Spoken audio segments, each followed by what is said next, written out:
কোটচাঁদপুর থানায় আজকে আমরা রেল স্টেশনে দাঁড়িয়ে আছি। রেল স্টেশনে দাঁড়িয়ে দেখুন এই যে রাতে প্রতিবন্ধী মানুষটা কিভাবে নেমে আসছে দেখুন। আমরা একটু কথা বলি তার সাথে। আসসালামু আলাইকুম। ওয়ালাইকুম আসসালাম রহমতুল্লাহি ওয়া বারাকাতুহু। কেমন আছেন ভাইজান? আলহামদুলিল্লাহ ভালো।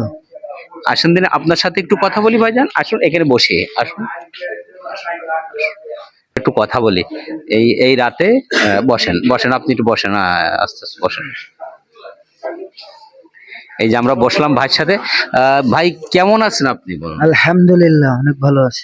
বাড়িটা কোন জায়গায় আপনার? আমার বাড়িটা যশোর জেলা, যশোর সদর থানা রায়পাড়ায়। রায়পাড়ায়। জি।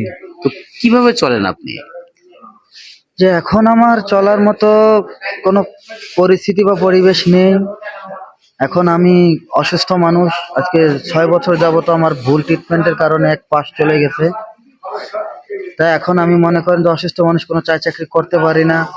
আত্মীয় স্বজনেরও সেরকম অর্থ সম্পদ নেই যে দিয়ে দেখবে, যার কারণে এখন 10 জোরে বেড়াই, ঘুরি ফিরি। মা বাবা আছেন বেঁচে? জি, আমার মা বেঁচে আছে, বাবা নেই। মা আছে না? জি। বৃদ্ধা মানুষ? আমার মা, হ্যাঁ জি, বৃদ্ধা মানুষ। এই যে ভাই, আমরা নিজে আমি দেখেছি যে এই পাগড়িটা না মাথায় দেখছেন যে পাগড়ি, এই পাগড়িটা উনি এক হাত দিয়ে এই পাগড়িটা পরলেন। আমি প্রথমের দিকে ওনার ওই পাগড়ি বাঁধাটা আমার কিন্তু আমি নিজের চোখে দেখলাম যে একাই এই হাত দিয়ে এই যে পাগড়িটা বাঁধলেন এবং বেঁধে এই যে স্টেশনে পায়চারি করে বেড়াচ্ছে এই অসহায়ত্ব জীবনযাপন। আমরা এই জন্যই ভাই একটু কথা বলছি, ভাই কি কেমন আছে? তো তাহলে এখন এই যে স্টেশনে কি আজকে রাত কি এই স্টেশনে চলবে? জি, আজকে রাত স্টেশনে কাটানো হবে। এখানে কিভাবে থাকবেন? বিছানা কাঁথা? বিছানা কাঁথা বলতে গেলে কি বিছানা কাঁথা নেই। আমাদের এক সাথী ভাই আছে, ওনার সঙ্গে একসঙ্গে থাকবো, ওনার কম্বলের নিচে বা ওনার বিছানায়। যাক আলহামদুলিল্লাহ, এইভাবেই আর কি জীবনযাপন জি চলে। জি। তো আপনি যে লেবাস দেখছি তাতে তো আপনার মানে অ্যারাবিয়ান কিছু শিক্ষা আছে না? আমি আছে না? একজন, প্রথমত আমি 2000 সালে হাফেজ, 2012 সালে দাওরা হাদিস শেষ করেছি এবং 2016 সালে ইফতার, যেটাকে মুফতি বলা হয়। আলহামদুলিল্লাহ। কত সুন্দর দেখুন যে আজকে ভাগ্যে কি করে দেয় এই ভাই, একজন হাফেজ মানুষ কিন্তু তারপরেও দেখুন রোগে কিভাবে প্রতিবন্ধী এখন জীবনযাপন। আজ কতদিন এই ধরনের সমস্যাটা হয়েছে? 6 বছর। 6টা বছর ধরে বেচারা এইভাবে এই যে সমস্যাকে অতিক্রম করেই জীবনটা পাড়ি দিচ্ছেন। আমরা আজকে তার মুখে সে তার কণ্ঠ থেকে, তার দূরের থেকে আমরা একটু শ্রবণ করলাম। মানে তিনি তোর গজল গাচ্ছে, আমরা তার মুখে গজল শুনি। তিনি যে কয়টা গজল শোনাবেন আমি সেই বিবেচনা করে তাকে কিছু নগদ অর্থ প্রদান করব। আপনারা আমাদের সাথে থাকুন, দেখি ভাইজান কয়টা গজল আমাদের শোনাতে পারে। আপনি একটু আপনার দূর থেকে আমি গজল শুনেছি, গজলটা আমার খুব ভালো লেগেছে। আপনি গজল যাই হোক, যে এইভাবে আপনি শোনান তো আমাদের, যে অল্প অল্প করে শোনাবেন। আপনি কয়টা শোনাতে পারবেন আপনি বলেন।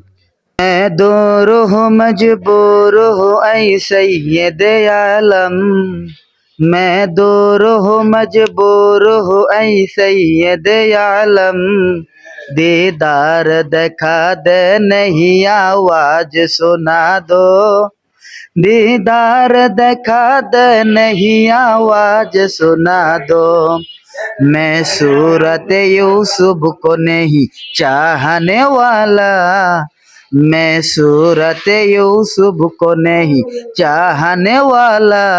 কণ্ঠটা কত সুন্দর দেখুন, কত শ্রুতি মধুর একটা কণ্ঠ আল্লাহ পাক তাকে দিয়েছেন, দান করেছেন। কিন্তু এই যে মানুষটির প্রতিবন্ধী জীবনযাপন করছেন, অসুস্থ হয়ে আজকে মানুষের দ্বারস্থ বোধ হয়েছেন, কিন্তু কত সুন্দর সুরেলা কণ্ঠ তার দান করেছেন আল্লাহ পাক, আলহামদুলিল্লাহ। তো আপনি আর কয়টা গজল এই ধরনের মুখস্থ আছে আপনার? আমার এগুলো তো ধরতে গেলে প্রায় 12-1300 মুখস্থ। এখন আপনি ওরে বাবা ভাই, আমি হেরে গেছি। আলহামদুলিল্লাহ, আলহামদুলিল্লাহ। মানে তিনি যে আমাদের যে সুরেলা কণ্ঠে যে মানে গজল শোনালো, আসলে খুবই অসাধারণ। আমরা আরেকটা গজল শুনে আমি তার একটু হাদিয়া দেব ইনশাআল্লাহ। দেখি আরেকটা গজল গান আপনি। अमल से बंदी है तेरे को जन्नत की जहन्नम, अमल से बंदी है तेरे को जन्नत की जहन्नम, अमल लेके लो जा है तेरा रब है कलाम, अमल लेके ले जाना है तेरा रब्बियो कलम रब ने देखे या तुझके तेरा अमल किस लिए हो रब ने देखे या तेरे अमल किस लिए हो अमल लेके आया तेरा को नस्ते जवालो আমল লেকে লে আয়া তেরা নস্তে জামালো। সামনেই আসছে রমাদান, রমজানের এই রমজানের আমরা সবাই যেন এই সিয়াম সাধনা এবং সংযমকে আমরা যেন সুন্দরভাবে আমরা পালন করতে পারি। এই সামনেই রমজান আমাদের হাতছানি দিয়ে রাখছে, আমরা এই পবিত্র রমজান মাসকে সুন্দরভাবে যেন লালন এবং ধারণ করতে পারি। এই সিয়াম সাধনার মাস যেন আমরা সুন্দরভাবে উদযাপিত করতে পারি এবং সুন্দরভাবে এই একটি মাস সিয়াম সাধনার ভিতর দিয়ে কাটাতে পারি। সেই উদাত্ত আহ্বান প্রতিটা মুসলমান মানুষের প্রতি আমরা রেখে আমরা হুজুরের কাছ থেকে আর কিছু বয়ান শুনে আমরা এখান থেকে বিদায় নেব। হ্যাঁ বলুন। এই রমাদানের প্রস্তুতি নেওয়ার জন্য এই রমাদান পর্যন্ত অত বড় আপনি আমার হায়াতটাকে পৌঁছায়া দেন এবং রমাদানের ফজিলত আপনি আমাদেরকে গ্রহণ করার তৌফিক দান করেন। আমিন। আসলে কত সুন্দর একটা ভ্রাম্যমান ভাবে হলেও আমরা এই যে অসহায় মানুষটি হলেও আল্লাহ পাক তার ভিতরে যে এলেম দান করেছেন সেই এলেম থেকে আমাদের সংক্ষিপ্ত আকারে যতটুকু শ্রবণ করালেন আমরা যেন সেই পঙ্খানুপঙ্খ ভাবে আল্লাহর সন্তুষ্ট লাভ করার জন্য আমরা জীবনে সেই কাজগুলো যেন আমরা করে যেতে পারি।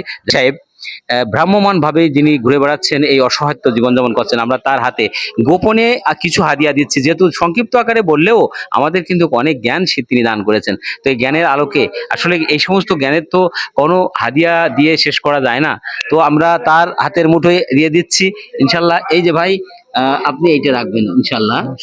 ঠিক আছে, আর আমাদের জন্য দোয়া করবেন, আপনার জন্য দোয়া থাকলো। আমি দোয়া চাচ্ছি সকলে ভালো থাকবেন, সুস্থ থাকবেন, সুস্বাস্থ্য কামনা করি। আসসালামু আলাইকুম ওয়া রাহমাতুল্লাহি ওয়া বারাকাতুহু। সবাই ভালো থাকবেন। এই আজকে এই রাত্রে এই কোটচাঁদপুর থানার রেল স্টেশন থেকে আমরা বিদায় নিচ্ছি। আসসালামু আলাইকুম।